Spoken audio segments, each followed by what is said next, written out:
तो solid state chapter का next video है, पार्ट 2 है। इसमें भी 10 क्वेश्चन का सीरीज है और आज का यह पार्ट काफ़ी इम्पोर्टेंट है। इसका सभी के सभी क्वेश्चन किसी न किसी कॉम्पिटिटिव एग्जाम में पूछा गया है या बोर्ड एग्जाम में पूछा गया है। काफ़ी सारा क्वेश्चन इसका बोर्ड एग्जाम से भी रिलेटेड है, साथ में कॉम्पिटिटिव एग्जाम से भी। फर्स्ट क्वेश्चन मॉडल सेट, इस साल जो बिहार बोर्ड अपना दिया है मॉडल सेट, उसका क्वेश्चन है the number of atoms in a body centred unit cell. काफ़ी आसान क्वेश्चन भी है। बॉडी सेंटर्ड यूनिट सेल यानी पिंड केंद्रित घनाकार इकाई सेल में परमाणुओं की संख्या होती है। तो बॉडी सेंटर्ड क्यूबिक में, बॉडी सेंटर्ड यूनिट सेल में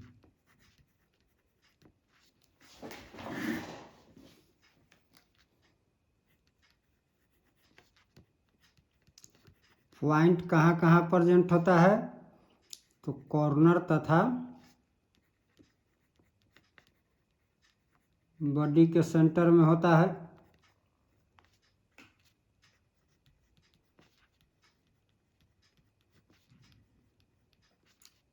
कॉर्नर का पॉइंट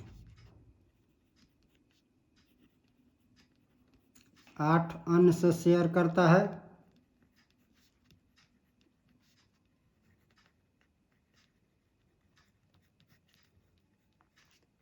जबकि बॉडी के सेंटर का पॉइंट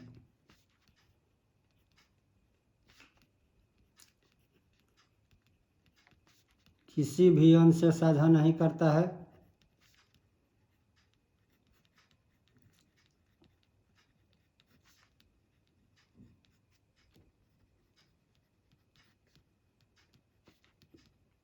तो नंबर ऑफ एटम्स क्या होगा?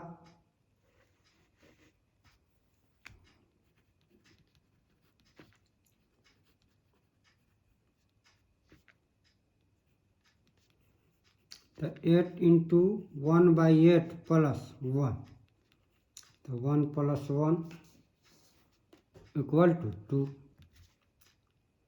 तो आंसर हमारा क्या होगा? ए।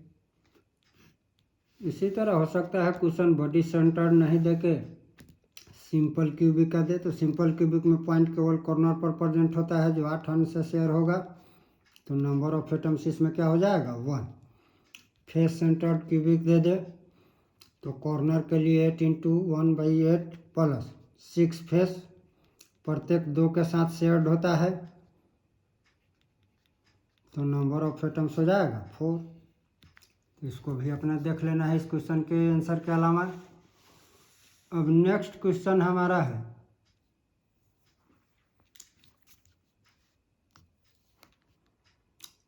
इन FCC a unit cell is equally shared by how many face. किसी फलक केंद्रित घनीय जालक में एक एकक कोशिका कितने फलकों द्वारा समान रूप से सहभाजित होता है, यानी शेयर्ड रहता है। ये बोर्ड एग्जाम 16 के कंपार्टमेंटल एग्जाम में पूछा हुआ है।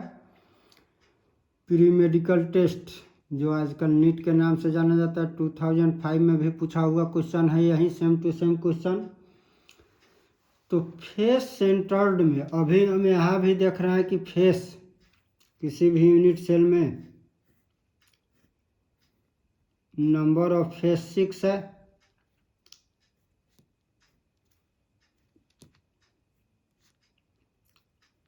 और फेस में प्रेजेंट पॉइंट जो होता है वह 2 यूनिट सेल के साथ शेयर्ड होता है, यानी अपना 1/2 पार्ट ही पार्टिसिपेट करता है।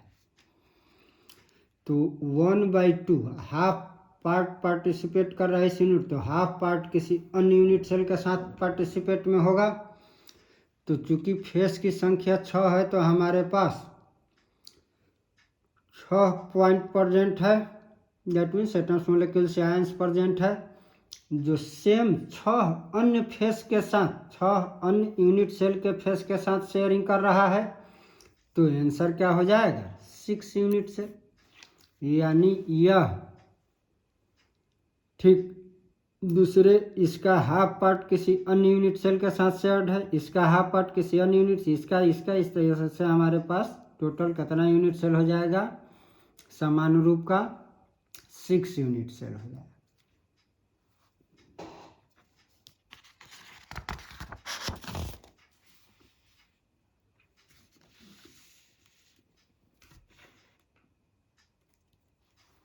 नेक्स्ट क्वेश्चन कर रहे हैं, compound formed by the element X and Y crystallises in a cubic structure in which the X atoms are at the corners of the cube and Y atoms at the face centre. X Y से कोई compound बना हुआ है जो cubic structure represent कर रहा है, जिसमें से एक्स कॉर्नर पर प्रेजेंट है जबकि वाई फेस के सेंटर में प्रेजेंट है। तो इसका फॉर्मूला क्या होगा, इस यौगिक का मोलिकुलर फॉर्मूला क्या हो जाएगा। यह क्वेश्चन भी 2000 मेडिकल नीट में, जो पहले AIPMT के नाम से जाना जाता था, पूछा हुआ है। तो अभी तुरंत हम कंसेप्ट देखे हैं कॉर्नर के लिए नंबर ऑफ एटम्स। तो कॉर्नर के लिए जेड का वैल्यू क्या था, तो 8 × 1/8। तो कॉर्नर पर प्रेजेंट कौन है, एक्स कॉर्नर पर प्रेजेंट है, तो एक्स का नंबर हो गया 1। वाई फेस सेंटर में प्रेजेंट है, फेस सेंटर के लिए हम लोग अभी जेड का वैल्यू निकाल 6 फेस है, 1/2 पार्टिसिपेट करता है, तो नंबर ऑफ एटम्स क्या हो गया 3। दैट मीन्स उसका मोलिकुलर फार्मूला हो जाएगा XY3। तो आंसर हो जाएगा ये।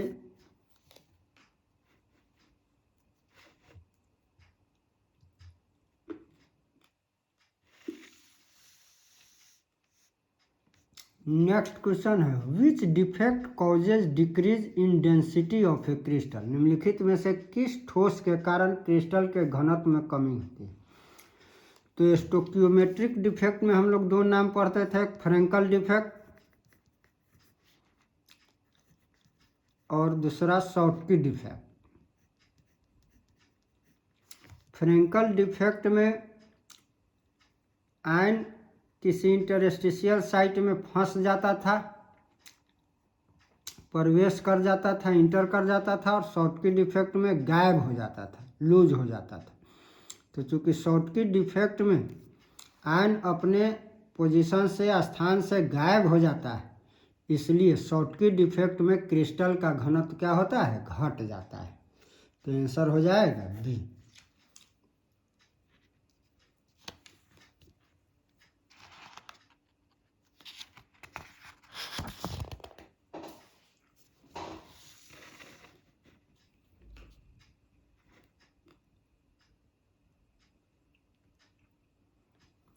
नेक्स्ट क्वेश्चन है, when an electron occupies the empty space of negatively charge ion then the defect in crystal is.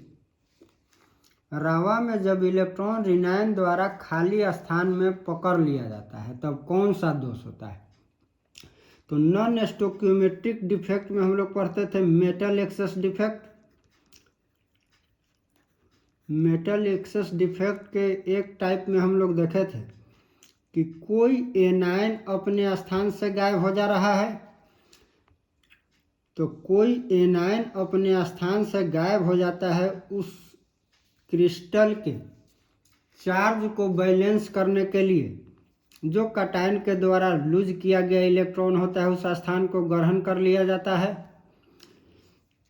तो इस पोजीशन को, जिस वैकेंट स्पेस को इलेक्ट्रॉन द्वारा ग्रहण किया जाता है, उसे हम एफ सेंटर कहते हैं। इसी के कारण क्रिस्टल में भिन्न भिन्न कलर उत्पन्न होता है, क्रिस्टल भिन्न भिन्न रंग का दिखाई देता है। तो एफ यह जर्मन भाषा के शब्द से लिया गया है, जर्मन के फार्बे शब्द से लिया गया है, जिसका मीनिंग होता है कलर। इसलिए एफ सेंटर को हम कलर सेंटर भी कहते हैं या फार्बेंजेंटर भी कहते हैं।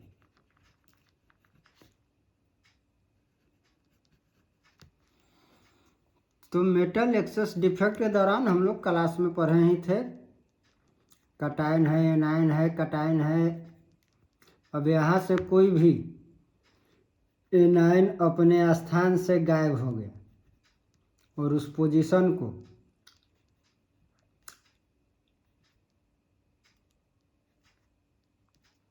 सपोज दैट यह गायब हो गया और यहाँ पर कौन प्रेजेंट हो गया, इलेक्ट्रॉन प्रेजेंट। तो इसी पोजीशन को हम कौन सेंटर कहते हैं, एफ सेंटर कहते हैं। दैट मीन्स आंसर हमारा हो जाएगा सी। नेक्स्ट क्वेश्चन है the reason for colour of alkali metal halide. तो अभी ठीक इसके पहले वाले क्वेश्चन में हम बता रहे हैं कि एफ सेंटर के कारण किसी भी क्रिस्टल में कलर ओरिजिनेट होता है। तो ठोस क्षारीय धातु के हाइलाइट का रंगीन दिखने का कारण क्या हो जाएगा, एफ सेंटर हो जाएगा।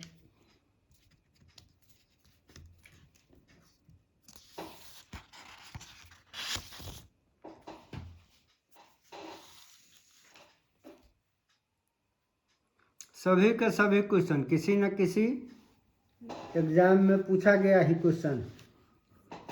नेक्स्ट क्वेश्चन कर रहा है which of the following compounds is likely to show both Frenkel and Schottky defect in its crystalline form. देखो जेई मेन 2020 काफ़ी करंट का क्वेश्चन है, 2020 का, और इंजीनियरिंग का क्वेश्चन थोड़ा सा नीट के तुलना में ज़्यादा रीजनिंग टाइप का होता है।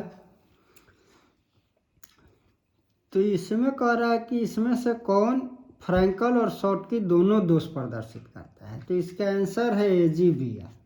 लेकिन याद होगा हम लोग जब पढ़े थे तो AgBr हम फ्रैंकल डिफेक्ट के एग्जाम्पल में डाले थे। तो जनरली होता क्या है, थोड़ा इसको देखते हैं ढंग से, इसमें क्या कंडीशन है। तो AgCl सिल्वर क्लोराइड या सिल्वर ब्रोमाइड, सिल्वर आयोडाइड, सभी में सिल्वर आयन का रेडियस कम, छोटा।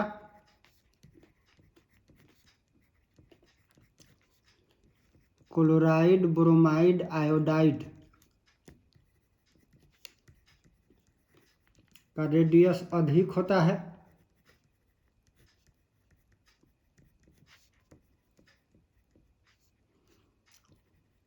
फलतः सभी फ्रैंकल डिफेक्ट रिप्रेजेंट करते हैं।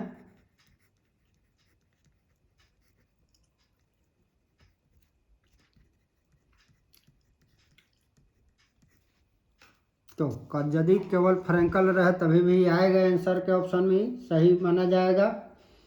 लेकिन AgBr में क्या हो रहा है, तो AgCl क्लोरीन से बड़ा साइज है ब्रोमीन का और ब्रोमीन से बड़ा साइज है आयोडीन। तो AgBr में रेडियस रेशियो जो होता है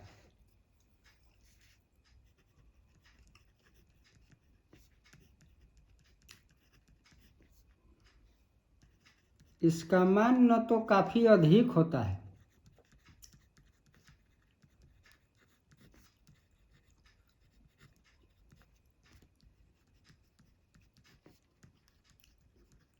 और न ही काफ़ी कम होता है।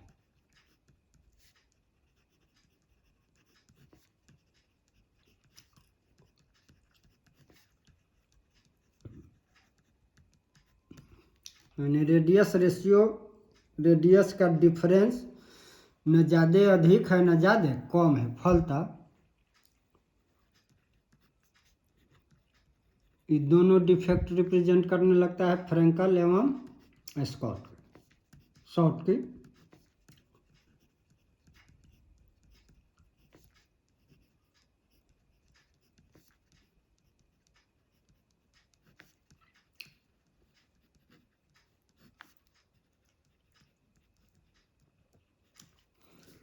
नेक्स्ट क्वेश्चन कह रहा है कि SCP यूनिट सेल में नंबर ऑफ एटम्स क्या है। Hexagonal close packing. Hexagonal close packing हम लोग दो टाइप का क्लोज पैकिंग पढ़े थे, क्यूबिकल क्लोज पैकिंग और एक हेक्सागोनल क्लोज पैकिंग।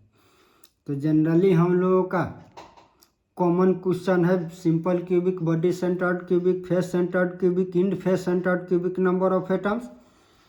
ये बोर्ड एग्जाम 20 में पूछा हुआ भी है। तो हेक्सागोनल क्लोज पैकिंग में नंबर ऑफ एटम्स क्या है? हेक्सागोनल क्लोज पैकिंग को थोड़ा हम डिजाइन कर रहे हैं।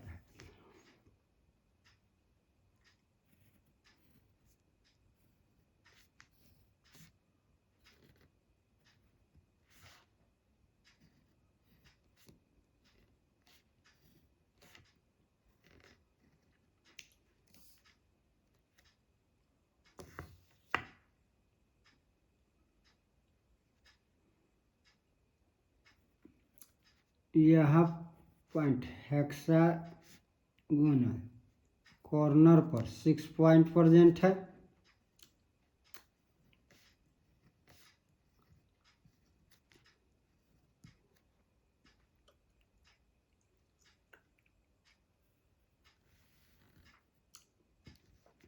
जगह तो थोड़ा सा कम है, टेढ़ा मेढ़ा बना रहे हैं।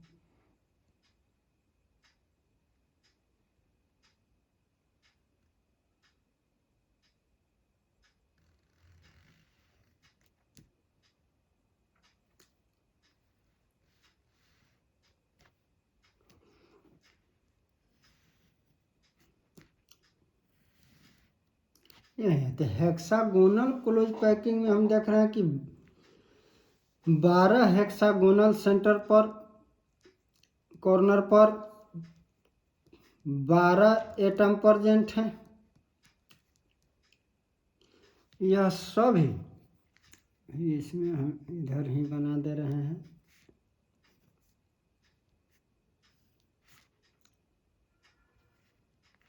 पहले पूरा फ्रेश डायग्राम डाल दिए। यही हेक्सागोनल में पॉइंट का प्रेजेंटेशन है। तो इसका जो हेक्सागोनल कॉर्नर पर जो 12 एटम प्रेजेंट 6 यहाँ 1 2 3 4 5 6 1 2 3 4 5 6 यह 12 एटम 6 अन्य हेक्सागोनल प्रिज्म के साथ शेयर करता है। तो 6 अन्य हेक्सागोनल प्रिज्म के साथ शेयर कर रहा है, यानी अपना 1/6 भाग दे रहा है, 1/6 पार्ट कंट्रीब्यूट कर रहा है यूनिट सेल के साथ। तो कॉर्नर के लिए नंबर ऑफ एटम्स क्या हो जाएगा? तो 12 कॉर्नर हमारे पास है इंटू 1/6 तो इक्वल टू 2। अब 2 एटम तुमको यहाँ दिख रहा है, एक टॉप में और एक बेस फेस में। यह दोनों 2 हेक्सागोनल प्रिज्म के साथ शेयर करता है। तो इसके लिए नंबर ऑफ एटम्स, तो 2 पॉइंट हमको दिख रहा है जो 2 हेक्सागोनल प्रिज्म के साथ शेयर करता है, यानी 1/2 पार्टिसिपेट करता है। तो 1/2 पार्ट के लिए तो 2 इंटू 1/2 इक्वल टू 1। इसके लिए और 3 एटम हम जो यहाँ सेंटर में देख रहे हैं या किसी भी अन्य के साथ शेयर नहीं करता है। तो हेक्सागोनल क्लोज पैकिंग में हम देख रहे हैं कि 12 एटम कॉर्नर पर प्रेजेंट है जो 6 हेक्सागोनल प्रिज्म के साथ शेयर कर रहा है, यानी 1/6 पार्ट लगा रहा है। तो कॉर्नर के लिए नंबर ऑफ एटम्स 2 हो गया। फेस के सेंटर में जो टॉप फेस और बेस फेस के सेंटर में प्रेजेंट है वह 2 हेक्सागोनल प्रिज्म से शेयर कर रहा है, यानी 1/2 पार्ट कंट्रीब्यूट कर रहा है। तो नंबर ऑफ एटम्स 1 हो गया। और जो सेंटर में प्रेजेंट 3 एटम है किसी के साथ शेयर नहीं कर रहा है, तो इसके लिए number of atoms 3 into 1 equal to 3 हो गया।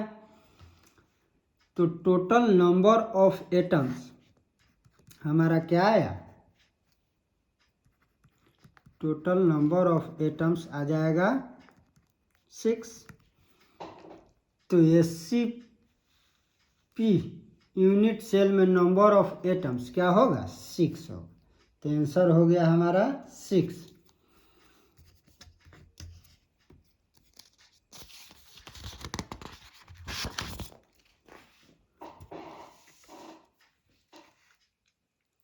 नेक्स्ट क्वेश्चन कह रहा है the number of atoms in 100 gram of FCC crystal which density दिया हुआ है एंड सेल एज दिया हुआ है। तो नंबर ऑफ एटम्स पूछ रहा है। देखो ऑब्जेक्टिव क्वेश्चन रहे तो डायरेक्ट हम लोग जो फॉर्मूला पढ़े हुए हैं D=ZA/A/Q। तो ऑब्जेक्टिव रहे तो डायरेक्ट हम n कैलकुलेट कर लेंगे, चूंकि डेंसिटी दिया हुआ है FCC है तो Z आ जाएगा, ये इसी को ले लेंगे। एज लेंथ दिया हुआ है, लेकिन सब्जेक्टिव क्वेश्चन यदि रहे तो इसको दूसरे रूप से ओरिजिनल फॉर्म में बनाएंगे, क्योंकि हम यहाँ भी n को भी कैलकुलेट कर दे तो हमको मिल जाएगा। लेकिन अभी सपोज दैट सब्जेक्टिव हो, हम ओरिजिनल फॉर्म में बना रहे हैं, तो हमको कैलकुलेट करना है फर्स्ट ऑफ ऑल a। तो a के लिए हमारा फॉर्मूला क्या तैयार होगा, तो D/AQ/N/Z।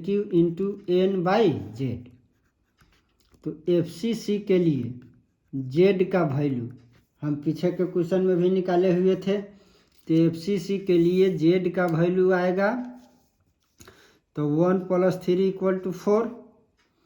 A दिया हुआ है 200 पाइकोमीटर। तो 200 पाइकोमीटर दैट मीन्स 200 × 10⁻⁻12 मीटर। 200 × 10⁻10 सेंटीमीटर। इस जीरो को भी कैंसिल कर लेते हैं, कैलकुलेशन में आसान हो जाएगा। इतना सेंटीमीटर A हो गया। n का वैल्यू तो सबको पता है 6.022 × 10⁻23। D दिया हुआ है 10। तो हम अब A आसानी से कैलकुलेट कर सकते हैं। तो A के लिए D का वैल्यू हो गया 10। AQ है तो 2 × 10⁻8 Q into 6.022 × 10⁻23 by Z that means 4। तो ये कैलकुलेट करेंगे तो 10 × 8 × 10⁻24 × 6.022 × 10⁻23 बाई 4 से इसको डिवाइड कर देंगे तो 2।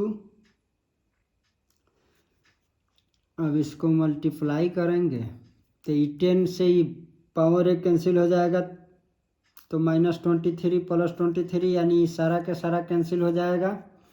अब 2 से इसको मल्टीप्लाई किए तो 12.044 ग्राम आया हमारा A। अब देखो थोड़ा जगह कम है, इसी में हम सेट कर देते हैं।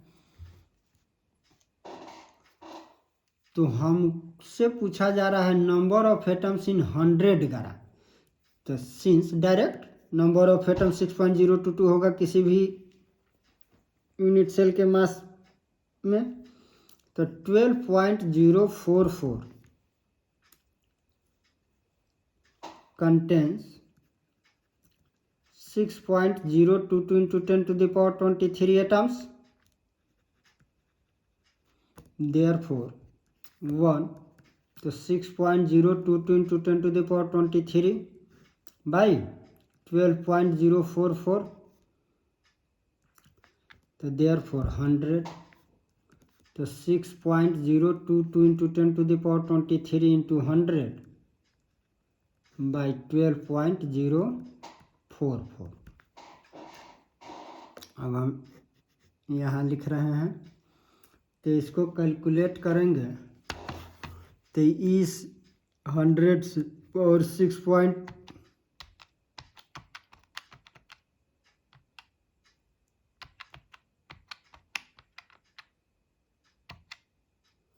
तो ये आया 0.5 इंटू इस जीरो को हम कैंसिल कर देते क्या 25 हो चुका रहेगा। ये पॉइंट को हम हटाएंगे तो 5 × 10⁻24। तो आंसर हमारा हो जाएगा B।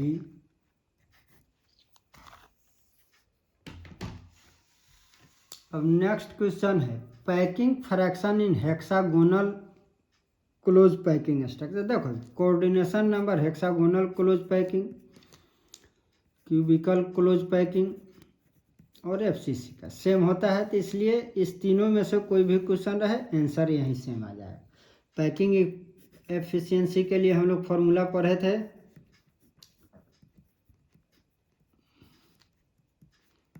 वॉल्यूम ऑफ स्फीयर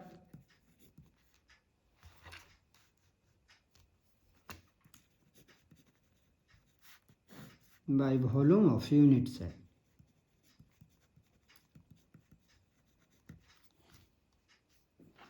तो वॉल्यूम ऑफ स्फीयर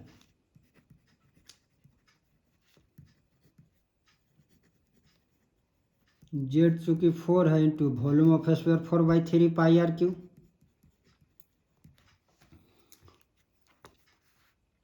तो 4 into 4/3 into pi r. Face centred के लिए हम लोग आर का वैल्यू जानते हैं √2/4a, तो √2/4a क्यू। अब इसको कैलकुलेट करेगा तो ये आएगा 4 into 4/3 into pi into 2√2a³/64। तो ये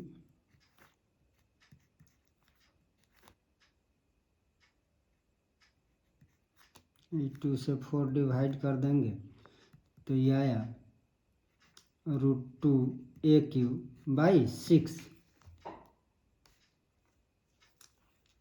इंटू पाई। तो यह हो गया वॉल्यूम ऑफ स्फीयर। अब वॉल्यूम ऑफ यूनिट से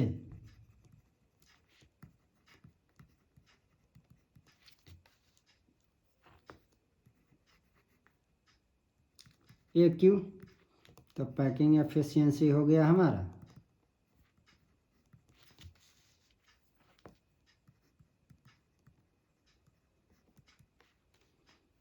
तो √2 इंटू a³ इंटू 3.14 पाई का वैल्यू बाई 6। अब बाई a³ होगा तो इंटू a³ हो जाएगा, a³ कैंसिल हो जाएगा। √2 का वैल्यू सबको पता है 1.414 इंटू 3.14/6। इसको कैलकुलेट करेगा तो 1.414 इंटू 3.14/6 इक्वल टू, तो ये आएगा 0.739, दैट मीन्स 0.74। तो आंसर हमारा हो जाएगा 0.74 हो गया। फिर अब अगला वीडियो में नेक्स्ट क्वेश्चन डालेंगे।